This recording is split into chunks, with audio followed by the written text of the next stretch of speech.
Olá galera, boa tarde, bom dia, boa noite. Vamos falar hoje sobre o humanismo. Vamos conhecer o que foi o humanismo, quando aconteceu e qual a importância desse período, para a história da literatura em Portugal. Vamos lá, vamos dar uma olhada aqui no nosso slide. Só um minutinho. Aqui, peraí. Vamos lá para o slide que eu preparei para vocês. Aqui. Só me dar uma verificada aqui se está tudo certo, se não tem nenhum problema com a filmagem. Vamos ver aqui. Tá tudo ok, beleza. Então tá, galera, vamos falar então sobre esse movimento, que é o humanismo, que representa o fim do teocentrismo medieval e início do antropocentrismo. Começa aqui trazendo essa frase aqui, que virou um lema aí para os humanistas, do Protágoras, que foi um filósofo grego lá da Antiguidade Clássica. O homem é a medida de todas as coisas. Vamos entender por que para os humanistas o homem é a medida de todas as coisas, beleza? Vamos lá então, vamos sem perda de tempo. O que foi o humanismo? Vamos começar entendendo aqui. Em Portugal, o humanismo acontece na Idade Média, na verdade no finalzinho da Idade Média. Veja só, o século XV ao século XVI. Beleza? Vai aqui do ano então, do ano de 1400 ao ano de 1600, século 17, desculpe, do ano de 1400 ao ano de 1600. O humanismo foi um movimento de transição. Então é uma transição, está ali, entre a Idade Média e a Idade Moderna.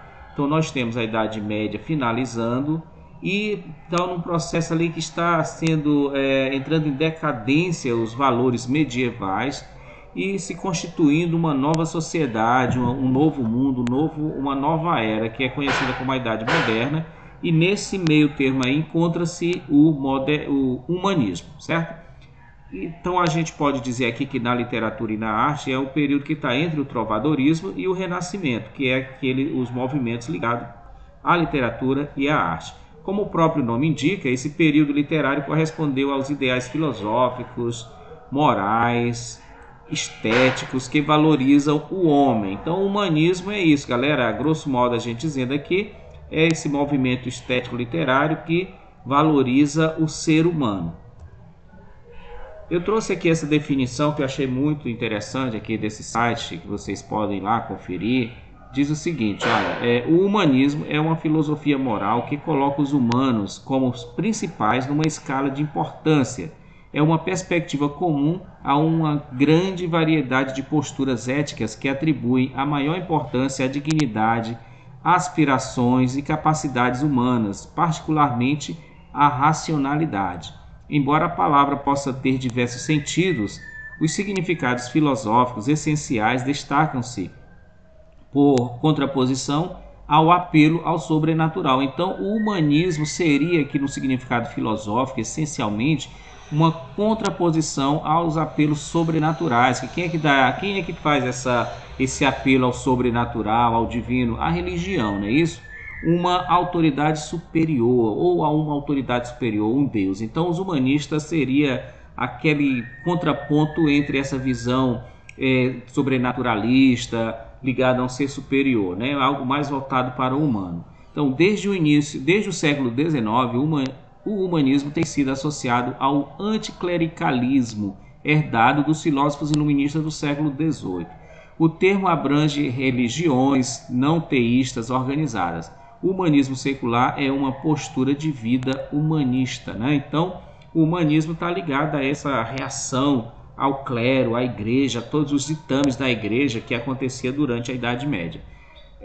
As principais vertentes humanistas, que não interessa isso aqui para a gente agora, saber, por exemplo, os humanistas mais famosos são esses daqui, Giannaso Manetti, Marcílio Fitino, Erasmo de Roterdã, Carlos Bernardo Gonzalez Pecotti, Francesco Petrarca. Esse aqui sim nós vamos dar um destaque ao Francesco Petrarca, François Rabelais, Pico de la Mirandoia, Thomas Morus, Andrea Alciati e Augusto Conte. Esses dois nomes aqui principais, se marca aqui, Augusto Conte, Francesco Petrarca. Beleza, galera? Vamos prosseguir aqui. Bom, então aqui, já que falamos do nome, esse é o cara que é considerado o pai do humanismo, Francesco Petrarca. foi um grande escritor, estudioso italiano, que é dele que parte os primeiros estudos que vão desembocar nessa verdadeira mudança na sociedade, que é o humanismo. Petrarca é tradicionalmente chamado de pai do humanismo e considerado por muitos como o pai da Renascença. Este honorífico é dado tanto por suas influentes atitudes filosóficas encontradas em suas numerosas cartas pessoais, como por sua descoberta e compilação dos textos clássicos. Então esse fato aqui foi muito importante. Petrarca faz uma descoberta, uma verdadeira descoberta, e copia os textos clássicos. Que textos clássicos eram esses, companheiros, colegas, amigos, alunos? Eram aqueles textos escritos lá na Grécia, em Roma Antiga, que durante a Idade Média ficaram proibidos de serem divulgados, de serem lidos. Muitos deles foram destruídos, totalmente queimados. Francesco Petrarca descobre alguns e começa a compilar, começa a divulgar. Então aí começa a surgir um movimento de verdadeiro renascimento, né, desses valores humanísticos. Em sua obra Secretum Meium, ele aponta que as realizações seculares não impediam necessariamente um relacionamento autêntico com Deus. Em vez disso, Petrarca argumentou que Deus havia dado aos humanos seu vasto potencial intelectual e criativo para serem usados ao máximo. Ele inspirou a filosofia humanista, que levou ao florescimento intelectual do Renascimento. Ele acreditava no imenso valor moral e prático do estudo da história e das literaturas antigas. Então isso daqui é algo que vai marcar bastante. Ele acreditava nisso, né? O imenso valor moral e prático do estudo da história e da literatura antiga, lá da Grécia e de Roma. Isto é, o estudo do pensamento e da ação humana. Petrarca era um católico devoto, é importante dizer isso. Ele era católico devoto e não via conflito entre perceber o potencial da humanidade e ter fé religiosa. Então veja só, hoje parece que é algo totalmente contrário. Você acreditar no potencial humano, na razão humana, na filosofia humana, e você ter fé, seguir uma religião, parece coisas contrárias. Para Petrarca, não. Petrarca não via nenhum conflito nisso. As pessoas é que depois vão modificando um pouco o pensamento dele, não é isso? Bom, vamos ver aqui, prosseguir. Eu trouxe aqui essa linha do tempo para a gente se situar. Aqui, ó, o humanismo foi um movimento de transição entre a Idade Média e a Idade Moderna, né? Então aqui, vamos compreender aqui. Voltemos aqui para esse mapa da linha do tempo do professor Menezes, que eu peguei lá do site dele. Aqui nós temos um período que é pré-história. Pré-história desde o início de tudo até quando o homem inventa, né, a escrita, até com a invenção da escrita, aí por volta de 4.000 anos antes de Cristo. Aí depois de 4.000 anos antes de Cristo até o ano de 476 depois de Cristo, nós temos um período que é conhecido como Antiguidade Clássica. Quem são os povos que se destacaram aqui nesse período fica conhecido como Antiguidade Clássica, galera? Tá aqui, ó, uma relação. Mesopotâmia, que é a Mesopotâmia, ali onde está ali a região do Iraque, que naquela época era Babilônia, aqueles povos babilônicos, ali naquela história ali do meio ali do Oriente. O Egito, né, o Egito na época da construção das pirâmides, né, da esfinge de Gizé, toda aquela história. Os hebreus, que a gente conhece um pouco da história pela Bíblia, os persas, a Grécia e Roma. Esses dois aqui que foram, né, o apogeu, digamos assim, da cultura ocidental, Grécia e Roma. Bom, aí finda a Idade Antiga aqui em 476 depois de Cristo e começa aqui a Idade Média, que vai desse ano de 476 até 1453, aproximadamente 1000 anos. O que vai ter de importante aqui, ó? Queda do Império Romano, feudalismo, islamismo, cruzadas, a América, a pré-Colômbia. Então tudo isso aqui vai acontecer durante a Idade Média. Terminou a Idade Média por aqui, e o período que nos interessa é bem aqui, galera. Ó, bem aqui que está o humanismo, o finalzinho da Idade Média, entre a Idade Média e essa próxima fase aqui, que é a Idade Moderna. Idade Moderna, o que vamos ter aqui de importante na Idade Moderna? O Renascimento, reforma religiosa, grandes navegações, mercantilismo, estados modernos, primeira revolução industrial, o iluminismo, a independência dos Estados Unidos, descobrimento da América e descobrimento do Brasil. Tudo isso é que vai acontecer durante esse período que foi conhecido como Idade Moderna. E aí terminou a Idade Moderna aqui, ó, no ano de 1789 com a Revolução Francesa. Começa uma nova idade, que é a Idade Contemporânea, que vem até os nossos dias, que atualmente nós estamos em 2021 e hoje são 7 de maio de 2021. A Revolução Francesa, o que vai acontecer aqui, né, nesse intervalozinho aqui? Revolução Francesa, invasões napoleônicas, a chegada da família real ao Brasil, a Revolução Industrial, neocolonialismo, paz armada, a Belle Époque, a Primeira Guerra Mundial, a Revolução Russa de 1917, a crise de 1929, a Bolsa de Nova York, regimes totalitários, Segunda Guerra Mundial, Guerra Fria e globalização. Então, tudo isso aí está nesse período que é conhecida aqui como Idade Contemporânea. Galera, agora eu quero chamar a atenção de vocês aqui o seguinte: quando a gente observa essa linha do tempo, a gente tem a falsa impressão que todos eles são marcados em tempos iguais aqui, né? A Idade Antiga e a Idade Média parece que tem a mesma duração de tempo, e por aqui a Idade Moderna parece maior do que a Idade Antiga, do que a Idade Média. E a Idade Contemporânea também parece igual ao tamanho da Idade Moderna. É por isso, para vocês não terem uma falsa impressão, que eu preparei esse gráfico aqui para vocês visualizarem quantidades de ano, conforme aquelas datas que não são datas assim absolutas, é só um marco temporal. Aqui o gráfico mostra bem que a Idade Antiga tem quase 4.000 anos de duração, né? A Antiguidade fica conhecida como Antiguidade, né? A Idade Antiga, Olha o tamanho do gráfico aqui que representa a Antiguidade. Logo em seguida vem a Idade Média, com 977 anos, quase 1.000 anos. A Idade Média está só um quartozinho aqui da Idade Antiga, da Antiguidade. Aí a Idade Moderna, que é quando começa ali o finalzinho da Idade Média, né? Aí vem o Humanismo, aqui 336 anos apenas. E o período que nós estamos, que é a Idade Contemporânea, já vai lá para os seus 232 anos. Então você vê que aqui você consegue visualizar bem a diferença de tempo, né, entre uma idade e outra. Beleza, vamos aqui para o próximo slide, né? O contexto histórico do humanismo foi o final, aí, a decadência do feudalismo. O sistema feudal que você viu e reviu já nas aulas de história, e a gente já comentou também em outros vídeos aqui que a gente estava tratando sobre o trovadorismo, né?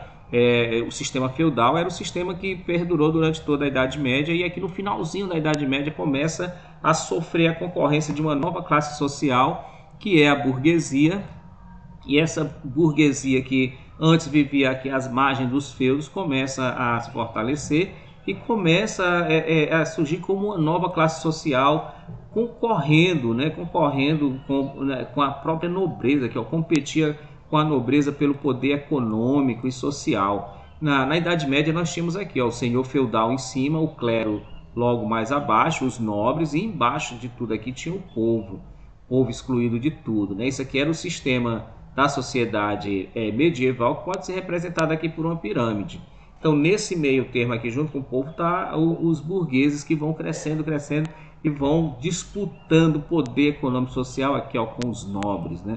Vão se tornando uma classe de poder econômico. Quem tem poder econômico pelo menos quer poder político também, né? Aí aqui nesse slide você já observa aqui uma mudança no cenário totalmente diferente da Idade Média, né? Já é um cenário dominado pelo burguês, né? O burguês aqui de cartola e casaca, o burguês rico, o burguês dono das pequenas fábricas, dono do comércio, dono dos grandes casarios, né? O burguês dono dos bancos, né? Das casas de câmbio. É o mercantilismo que surge aqui, que vai dar base para o capitalismo que vivemos hoje. Então, além do surgimento da burguesia, outras mudanças marcaram esse período na Europa, entre elas a expansão marítima, o desenvolvimento do comércio, surgimento de pequenas indústrias, etc. E todas essas transformações foram desenvolvidas pelos humanistas, os humanistas que tiveram esse pensamento de se desvincular daquela ideia de que se você serve, você deve servir bem ao seu Senhor, porque foi Deus que te quis assim.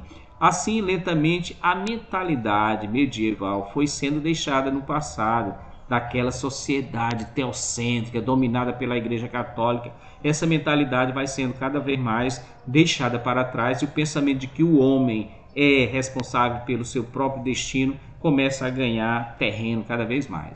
Beleza, então aqui isso trouxe, obviamente, uma mudança no pensamento religioso. Aqui a gente tem uma cena típica da Idade Média. Veja bem, o cardeal ali, o principal e os outros estudando o quê? O que eles estão estudando aqui, galera? Os textos sagrados, a Bíblia. Durante séculos, a igreja exercia uma enorme influência sobre a sociedade, seu modo de pensar. O pensamento religioso, que até então possuía uma visão teocêntrica, que teos aqui significa Deus, e centro é Deus no centro, no centro das preocupações humanas. Então Deus estava sempre no centro das preocupações humanas. Deu lugar a uma visão antropocêntrica. Antropos é de homem, daqui que vem a palavra antropologia, antropólogo, né? Quem estuda o homem no centro das realizações do universo. Então veja que o pensamento humanista faz uma verdadeira inversão aí dos valores medievais. Tira Deus do centro do pensamento humano e coloca o homem. E aqui é um desenho feito pelo Leonardo da Vinci que representa bem isso, né? O homem vitruviano vira um símbolo do humanismo. O homem no centro, né? As proporções do homem são perfeitas.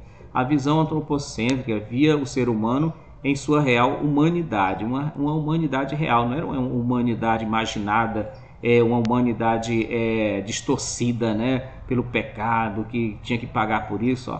Uma humanidade, não era uma humanidade desconectada do mundo real, mas uma humanidade desconectada da igreja. Essa é a visão que os humanistas buscam, a visão antropocêntrica de um ser humano desconectado da igreja, passando a ser responsável por seus pensamentos e atos, sem a necessidade da permissão religiosa.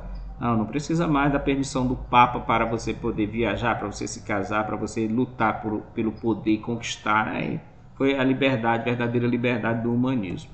Bom, a mudança no pensamento religioso ainda nessa linha, a gente vê aqui nessa obra aqui do artista renascentista que mostra a criação do homem, né? Deus, aqui é o Deus dando vida ao homem. Por que isso? Nós não estávamos rompendo com essa visão católica, cristã, mas ainda há uma vinculação. Como é um período de transição, as características ainda transitam na Idade Média e na Idade Moderna. Veja que aqui a técnica é totalmente outra, é uma técnica inspirada na técnica de criação lá da Grécia Antiga, de Roma, a perfeição do corpo humano, né? O homem nu, a nudez é exposta aqui com corpos trabalhados. Então o artista que ele pega um tema bíblico, mas a técnica utilizada não é mais a mesma técnica da Idade Média, que dizia que o artista não tinha que se esmerar tanto, na hora de produzir sua obra, para que a criatura não passasse a adorar mais para que o homem, né, não passasse a adorar mais a criatura do que o Criador. Bom, aqui, ó, por esse desligamento houve um resgate das culturas grego-romanas da antiguidade, ou seja, o resgate das culturas pagãs, o que posteriormente marcaria o período renascentista. Assim, houve também uma retomada de temas, valores, personagens da mitologia grega e romana. Então, a mitologia grega e romana, que estava suplantada ali o domínio, o poderio da Igreja Católica durante a Idade Média, tem um verdadeiro renascimento, né? Isso é proporcionado através dos estudos humanísticos lá iniciados por Francisco Petrarca, considerado o pai do humanismo.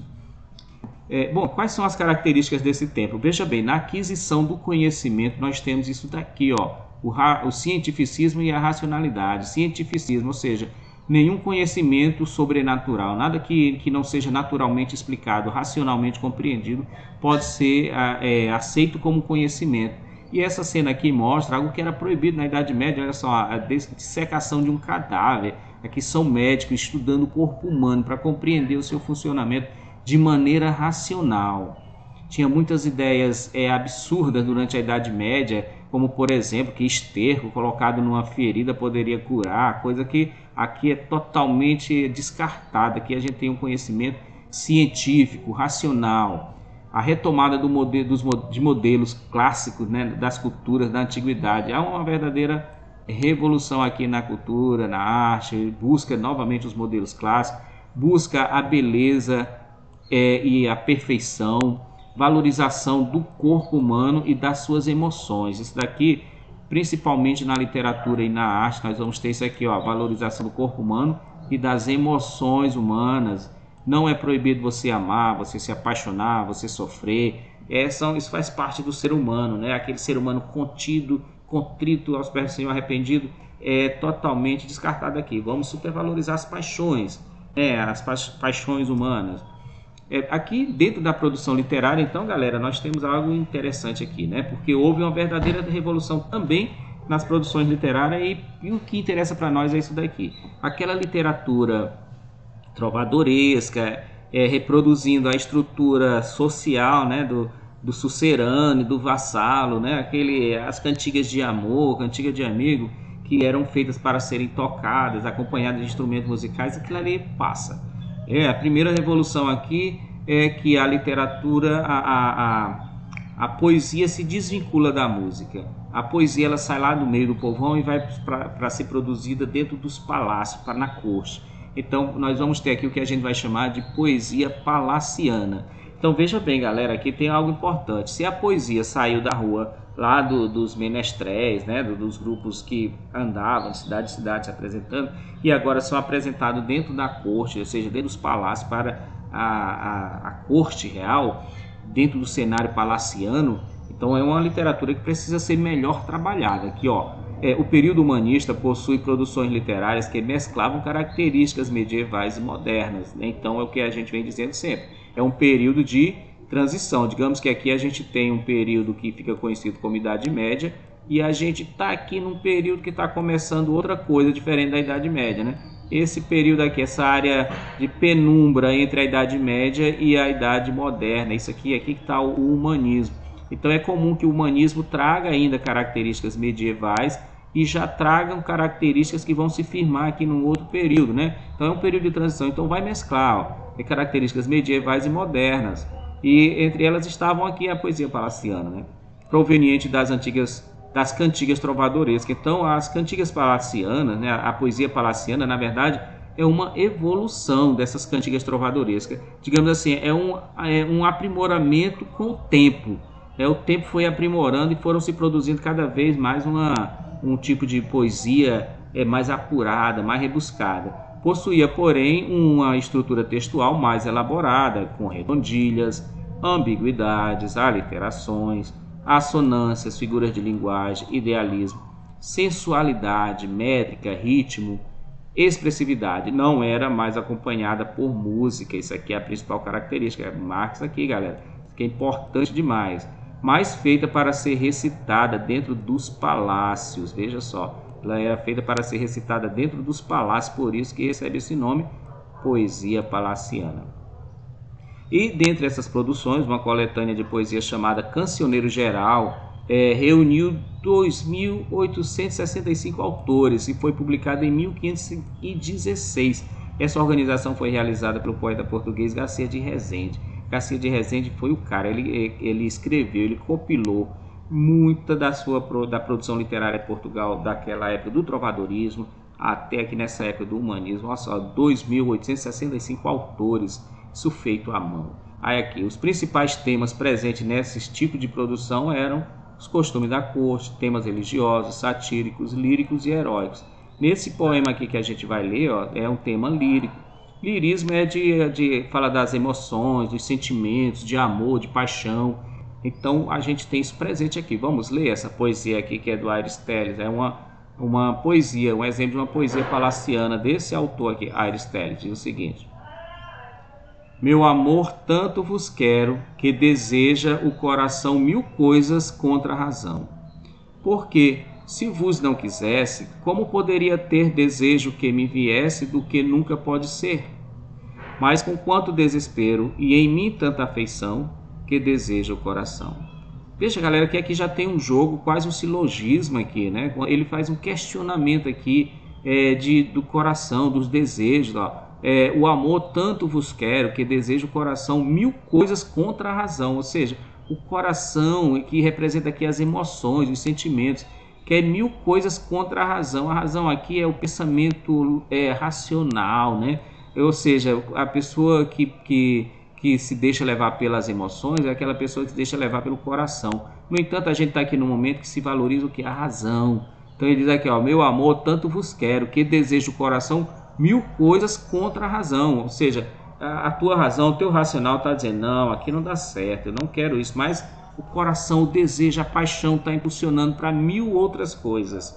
Porque se vos não quisesse, como poderia ter desejo que me viesse do que nunca pode ser, né? Questionar. Então aqui a gente já percebe uma literatura, uma poesia mais elaborada do que aquela aquela poesia de submissão, de vassalagem do homem para endeusando a mulher, ou daquela mocinha casadora, né, lamentando a saudade do seu amado que partiu e não voltou, né? Beleza, então aqui, ó, outros exemplos de poesia palaciana. Galera, não tem como falar de poesia palaciana se a gente não falar do Sá de Miranda, principalmente desse poema dele aqui, que é muito emblemático, Entre Tremor e Desejo. Cara, é demais. O Sá de Miranda, 1481-1558. Vamos ler aqui esse comentário que eu peguei desse site aqui, ó, da Rádio Cultura, muito bacana. Diz o seguinte, ó, embora seja um autor morto há 460 anos, o poeta português Francisco Sá de Miranda foi, por assim dizer, adotado pela modernidade. Sua expressão concisa, vertical, sua dicção sempre máscula, suas elipses breves, mais certeiras, conquistaram sensibilidades de um e de outro lado do Atlântico a partir da década de 1950. Tornou-se o poeta do século XVI mais lido depois de Camões. Um dos seus temas mais constantes e fascinantes é o do duplo. Isso daqui, ó, o tema do duplo. O que é o duplo? É aquela duplicidade do ser humano. O ser humano dentro de si mesmo, brigando consigo mesmo. Aquela duplicidade que nós temos entre aquilo que foi dito aqui, ó, entre o coração e a razão. Isto é, o desdobramento da própria personalidade, a descoberta de um intruso hostil dentro de si mesmo. O portador desta invasão pode ser o desejo, como no poema que iremos ler a seguir de Sá de Miranda. Vamos ver aqui, vamos ler o poema, ó. Vamos lá. Espera aí, prepara aqui para ler o poema. Entre tremor e desejo, vã esperança e vã dor. Entre amor e desamor, meu triste coração vejo. Nestes extremos cativo, ando sem fazer mudança. E já vivi de esperança, e agora vivo de choro vivo. Contra mim mesmo pelejo. Vem de uma dor, outra dor, e de um desejo maior nasce outro maior desejo. Sá de Miranda. Muito belo esse poema, cheio de aliterações, assonâncias. E aqui a gente percebe esse jogo duplo, né, e uma construção de antítese, né, para gerar o conflito aqui, ó, amor, entre amor e desamor. Beleza, cara, e aqui quando ele diz aqui essa parte aqui, ó, ando sem fazer mudança e já vivi, olha só o jogo que ele faz aqui, essa quebra aqui que lembra o mesmo entre tremor aqui, ó, que a gente lembra que o tremer de desejo aqui, e já vivi de esperança. Esse vivi dá toda aqui uma marcação rítmica, e agora vivo de choro vivo. Aí aqui, contra mim mesmo pelejo, o intruso que fala o comentador aqui, o intruso hostil dentro de si mesmo, contra mim mesmo pelejo, e de uma dor, outra dor, e de um desejo maior nasce outro maior desejo. Muito belo, belíssimo, belíssimo. Essa é a poesia palaciana, aí da autoria de Sá de Miranda. Vamos aqui, vamos prosseguir. A prosa, então aquilo ali é a poesia que se produziu durante o humanismo, a poesia palaciana, desvinculada da música e sendo declamada dentro da corte, dentro dos palácios, né? E aqui a prosa. Agora na prosa. Prosa é aquilo que é escrito, as novelas, né? Na época que as crônicas ficcionais. Então, ó, prosa. A prosa humanística era dividida entre as crônicas historiográficas, que contava a história dos reis de Portugal, como a gente está falando aqui em Portugal. Crônicas historiográficas é algo parecido com quem já leu a Bíblia, livros de crônicas, né? Então, eram as histórias, o dia a dia da família real, dos reis, dos príncipes. E as crônicas ficcionais. Crônicas ficcionais eram as novelas de cavalaria. E quando a gente fala em novela de cavalaria, não tem como não falar dessa daqui, que foi a maior, a mais lida, a mais comentada, a Demanda do Santo Graal. Demanda aqui significa procura, certo? É o mesmo sentido de procura, procurar, procura, demanda. E Graal é o que? O Santo Graal, segundo a tradição, era um cálice sagrado, uma taça, né? Uma taça, onde tinha sido colhido o sangue de Jesus. De quando Jesus derramou sangue na cruz, foi colhido parte do sangue dele nessa taça. E esse que é o Graal, o Santo Graal, isso aqui estava num lugar escondido, estava perdido em algum lugar e precisava ser encontrado. Então é a procura do Santo Graal, a demanda do Santo Graal. Vamos ler aqui alguns comentários que eu tirei aqui, ó, desse site muito bacana, vocês têm que ir lá conhecer. Demanda do Santo Graal. Enredo e história. A demanda conta as aventuras dos Cavaleiros da Távola Redonda em busca do Santo Graal. Os Cavaleiros da Távola Redonda, você já conhece a história, né? Um cálice sagrado onde teria sido colocado o sangue de Cristo após o sepultamento. A história relata tais aventuras e tentativa de se encontrar o cálice, uma conquista reduzida apenas a poucos eleitos.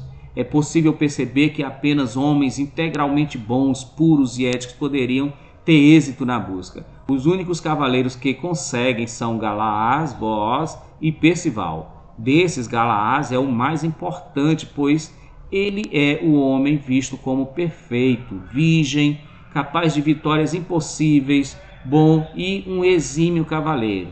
Booz e Percival, ainda que tenham acompanhado Galaaz em sua vitória, cometeram pecados em suas vidas, estando assim em um patamar inferior. A todo momento são exaltadas as qualidades de Galaaz, dando ao leitor a ideia de que ele é o verdadeiro ideal de qualquer ser humano. Aí vocês têm uma imagem. Bom, aqui são os Cavaleiros da Távola Redonda, né? Galaaz, apesar de sua jornada espiritualmente gloriosa e sua perfeição idealista, é fruto de pecado. Lancelot, um Cavaleiro da Távola Redonda e um dos principais amigos do rei Arthur, tem um romance com Guinevere, a esposa do rei. Certo dia, porém, Helena, uma segunda moça, disfarça-se de Guinevere por meio de um feitiço promovido por Merlin. E ela e Lancelot se deitam. Nasce então Galaaz, que acaba sendo criado por abdessas, senhoras da igreja, né? Então Galaaz é fruto de um pecado, uma traição. Lancelot, Cavaleiro da Távola Redonda, trai o rei com a sua esposa e tem um filho não com a esposa do rei, mas com a Helena, né? Que se disfarça como se fosse a esposa do rei e tem esse filho. Muito tempo depois, Lancelot concede ao próprio filho o título de cavaleiro, promovendo no leitor a ideia de que, apesar das origens pecadoras, Galaaz ainda poderia ser puro, íntegro, bom e praticamente perfeito em termos cristãos. E essa é uma verdadeira alegoria do homem no mundo visto pelo cristianismo. Todos nós, segundo o cristianismo, a gente nasce do fruto do pecado, mas isso não impede de que nos tornemos, né, perfeitos, se a gente assim for feito pelo sangue de Cristo, não é isso? É percebido nesse ponto que o cristianismo, mais uma vez, é visto como o ideal de bondade, e tudo aquilo que era certo e que fugisse disso tornar-se-ia automaticamente representante do mal e do errado. Então veja bem, aqui nesse momento nasce o que ainda hoje é difícil de vencer, principalmente na nossa sociedade ocidental, que tem como base o cristianismo, como religião mais forte, né? O preconceito que se tem com relação a outras religiões. Vem daqui já a ideia de que o cristianismo é a única religião perfeita e as demais são coisas do demônio, né? Errado, o caminho do mal. E aqui a gente tem uma imagem do Galaaz, esse homem perfeito, a qual todo cristão, todo ser humano, todo cristão deveria imitar e querer ser como tal, né? Muito bem. Saindo da poesia das novelas de cavalaria, outro tipo de produção em prosa que nós temos são as crônicas historiográficas. E não tem como não falar aqui do Fernão Lopes, que foi o grande cronista da corte de Portugal. Então essa aqui é uma das obras dele, a Crônica de Dom João I, de Fernão Lopes, Livraria e Civilização. Fernão Lopes foi considerado o pai da historiografia portuguesa, pois, por meio de seus estudos e pesquisas historiográficas, relatou a vida dos principais reis de Portugal. Suas obras foram Crônica de El Rei Dom Pedro, em 1434, Crônica de El Rei Dom Fernando, 1436, e Crônica de El Rei Dom João I, em 1443. Que bacana, né? Então ele foi o grande cara da historiografia narrou todos os fatos dos reis. Esses documentos estão ainda publicados em livros, que para quem tem curiosidade sobre esse tipo, esse gênero, é uma obra basilar. Aí também dentro desse contexto do humanismo, a galera tem o teatro, que é o teatro humanístico de Gil Vicente. No entanto, galera, o teatro de Gil Vicente a gente vai falar aqui só por alto, só para não deixar de falar, porque merece um vídeo, 2, 3, 10 vídeos só para falar do teatro de Gil Vicente. Vamos ler aqui, para a gente não perder tempo. Diferente da poesia e da prosa, o teatro humanista português era um teatro popular e tinha como objetivo moralizar e criticar a sociedade. Ele era dividido entre atos e farsas. Os autos, veja bem, os autos e farsas. Vocês vão lembrar do Auto da Compadecida, né? Os autos eram encenações que abordavam principalmente a temática religiosa. Exemplos desse tipo de obra é aqui, o Alto da Barca do Inferno, o Alto da Lusitânia, o Alto da Visitação. Já as farsas eram encenações curtas, as farsas, né? As farsas eram encenações curtas, populares, baseadas no cotidiano e tinham um caráter cômico para criticar. O Alto da Barca do Inferno é muito interessante essa obra, depois nós vamos comentar sobre ela no outro vídeo, é muito, muito interessante. Beleza. Bom, então aqui os principais autores, né, desse período, nós temos aqui, Fernão Lopes, só para a gente ter aqui uma lista: Fernão Lopes, Garcia de Rezende, Gil Vicente, Miguel de Cervantes, Shakespeare, François Rabelais, Luís de Camões, Erasmo de Roterdã, Dante Alighieri, Francesco Petrarca e Giovanni Boccaccio, né? Então esses daqui, Dante, esses três aqui é que vão dar a base do humanismo, eles que vão difundir primeiramente as ideias humanistas mundo afora. São italianos eles, ok, galera? Bom, então era isso que eu tinha que trazer para vocês nesse vídeo. Espero que isso tenha contribuído. Você vai ver e rever esse vídeo para poder compreender bem esse período histórico muito importante, que é um período de transição entre a Idade Média e a Idade Moderna, e seja ali para dar a base para o que a gente vai estudar nas próximas aulas, que é o Renascimento e a idade ali, a idade moderna, que é conhecida como a Era Clássica. Beleza, galera? Então é isso. Até a próxima. Vou ficando por aqui, me despedindo com vocês com essa imagem aqui belíssima, o dedo de Deus e o dedo de Adão. Vou fechar aqui. Falou, galera, até a próxima.